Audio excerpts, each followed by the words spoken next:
The vibration of the organ pipes playing, "Abide with me," hummed through the damp ceiling of my prison. A cruel lullaby for a woman who was supposed to be in the casket, but was instead rotting beneath the feet of the mourners, listening to her own eulogy while rats scurried over her frozen toes. My name is Victoria Sterling, and today is my funeral, a grand affair paid for with the money I spent 40 years scrubbing floors and trading stocks to accumulate, every penny of which is now being toasted to by the very man who put me here. My son, Edward. It wasn't a heart attack, as the obituary in the London Times so elegantly stated yesterday. It was a cup of Earl Grey tea, laced with a sedative strong enough to fell a horse, handed to me by the boy I once breastfed, the boy whose fevered brow I kissed, the boy who looked me in the eye as my throat closed up and whispered, "It's just business, Mum. You've held onto the deed long enough." I remember that Tuesday with a clarity that cuts like a razor blade. The rain was lashing against the bay windows of Stirling Manor, the house that stands as a testament to my survival against poverty, and I was feeling particularly frail, a weakness Edward had been monitoring like a vulture circling a dying lamb.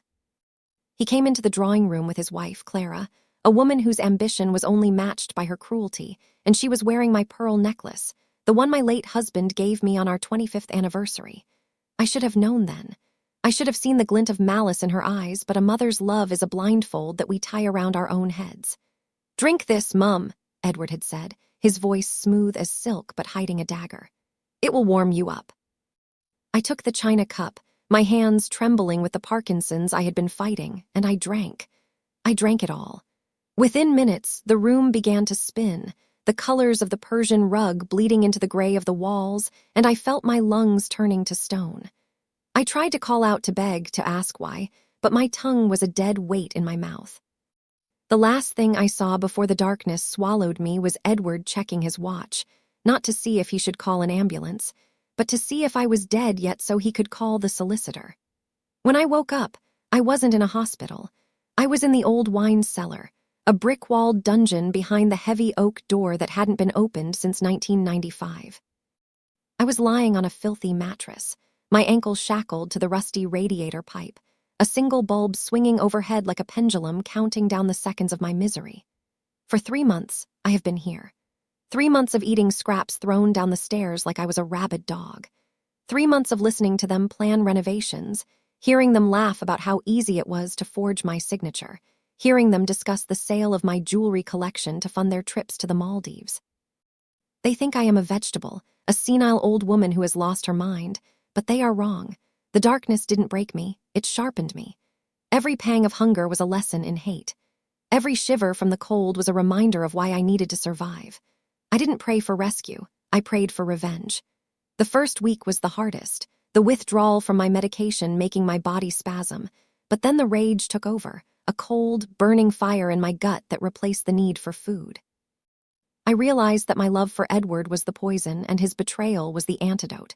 I started listening. I learned their schedule. I knew that at 8:00 a.m. the postman came. I knew that at 7:00 p.m. they sat for dinner. And I knew that today, the day of my funeral, the house would be full of people, potential witnesses. But I was trapped, chained, helpless. Or so they thought. They forgot about the loose brick behind the wine rack, the one my husband showed me during the war when we used this cellar as a shelter. They forgot that I am an engineer's daughter. And most importantly, they forgot about little Sophie, my granddaughter, my only ally in this house of wolves. Sophie, who is 7 years old and has the eyes of an angel but the stealth of a cat. She found me 2 weeks ago. She had been playing hide and seek and heard me weeping. She didn't scream. She didn't run to her daddy. She came down the stairs, her little face pale in the gloom, and saw her Nana chained like an animal. "Daddy said you were with the angels," she whispered, tears spilling down her cheeks. "He lied, darling," I rasped, my voice sounding like grinding stones. "He lied about everything." From that day, Sophie became my hands and eyes. She stole food for me, protein bars, apples, bottles of water. She brought me the newspaper so I could see my own death announcement. And today, she brought me the key. It wasn't the key to the shackles. Edward keeps that on his person. But the key to the old maintenance hatch that leads directly into the garden shed. It took her 3 days to find it in Edward's study, hidden in a false book, but she did it. As the funeral music swells above me, shaking dust from the rafters, I look at the rusty padlock on the hatch. I have been working on the hinge with a metal spoon for nights, scraping away the corrosion. Today is the day. I can hear the muffled voices of the guests, the so sad, and she was a great woman, and the clinking of champagne glasses. They are celebrating my life while standing on my grave. Edward is up there, probably squeezing out a fake tear, wearing the black suit I bought him for his graduation. He thinks he has won. He thinks the cellar door is the only way out. He thinks his mother is a helpless corpse waiting to expire. But he is about to learn that you should never bury a sterling until you have checked for a pulse. I stand up, my legs weak but my will made of iron. I wrap my rags around me. I take the spoon. I take the key Sophie slid under the door. I am not Victoria the victim anymore. I am Nemesis. I move to the hatch. The metal groans, a sound that would be deafening in the silence of the night, but is masked by the heavy bass of the organ music. I push. I push with every ounce of hatred I have stored in my withered muscles. The rusty hinge snaps. The hatch gives way. Fresh air, cold and smelling of rain and damp earth, floods into the cellar. It smells like freedom. It smells like war. I pull myself up, scraping my skin raw against the concrete, dragging my shackled leg behind me.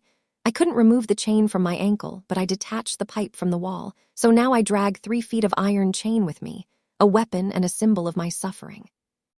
I emerge into the garden shed, blinking in the gray light. I see the main house through the window. Black cars line the driveway. People in black coats are mingling on the lawn. I see Edward standing on the terrace, holding a glass of wine, laughing with the solicitor. He looks happy. He looks rich. He looks free. I watch him for a moment, letting the image burn into my retinas. Enjoy this moment, son. It is your last. I find a pair of bolt cutters on the workbench, my husband's tools, always reliable. I snap the chain on my ankle. The iron falls away, but the scars remain. I don't run away. I don't go to the police station.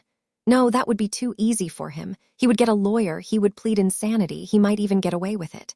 I want something more permanent. I want total destruction. I want to look him in the eye and watch his soul leave his body. I open the shed door and step into the rain. The water washes away the grime of the cellar, mixing with the mud on my face. I look like a specter, a ghost risen from the earth. I start walking towards the French doors of the drawing room. The guests are inside now, gathered for the reading of the will. I can see them through the glass. Edward is standing at the head of the room, standing under my portrait, looking solemn as the solicitor opens the envelope. He's about to inherit millions. He's about to inherit the empire I built with blood and tears. I reach the glass doors. My reflection stares back at me, gaunt, gray hair matted, eyes sunken and wild, wearing a torn, filthy nightgown. I look terrifying. Good. I place my hand on the handle. It's unlocked. Of course it is. Who locks the door against the dead?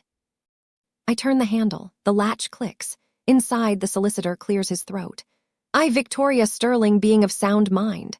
He begins. I push the doors open. The wind howls into the room, extinguishing the candles. The heavy curtains billow, every head turns. Silence falls like a guillotine. Edward drops his glass. It shatters on the floor, red wine pooling like blood. His face goes white, then gray. Bella screams. The solicitor freezes. I take a step inside, the mud from my bare feet staining the pristine carpet. You missed a clause, Edward, I say, my voice raspy but echoing with the power of the grave. The clause where the dead don't stay dead. The silence in the drawing room is absolute, a vacuum where sound used to exist, broken only by the rhythmic thumping of my own heart and the wind whistling through the open doors behind me. 300 people are staring at me as if they are witnessing the apocalypse. I see shock, I see horror, but mostly, I see the color draining from my son's face, leaving him looking like a wax figure melting under the heat of his own sins. Ivy, his wife, is clutching the pearls at her throat, my pearls, so tightly I expect the string to snap, her mouth opening and closing like a fish pulled from water. Mum, Edward whispers, the word strangling him. But we cremated you. I take another step forward, the crowd parting like the Red Sea, shrinking away from my filth, my smell, my sheer aura of fury. You cremated an empty coffin, Edward, I reply, my voice gaining strength, projecting to the back of the room where my old business partners stand with their mouths agape. Just as you buried a living woman in the wine cellar, did you think I would just fade away? Did you think the rats would finish what your poison couldn't? A gasp ripples through the crowd. The solicitor, Mr. Henderson, looks from me to Edward, his hands shaking. "Mr. Sterling," he stammers, is this true?" Edward snaps out of his trance, his survival instinct kicking in, the same instinct that made him a shark in the boardroom. "She's mad," he shouts, pointing a trembling finger at me.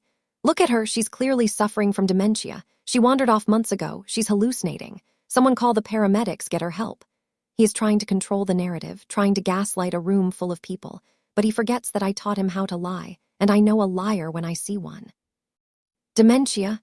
I laugh, a dry, crackling sound. "Was it dementia when you forced me to sign the power of attorney while I was drugged? Was it dementia when you told Sophie I was in heaven so she wouldn't look for me in the basement?" At the mention of her name, Sophie runs out from behind the heavy velvet drapes where she had been hiding, clutching a small, battered iPad, my old one, which she had smuggled into the cellar weeks ago. "Daddy." She screams, running not to him but to me, standing in front of my filthy rags like a shield. "Don't hurt Nana again." The room freezes.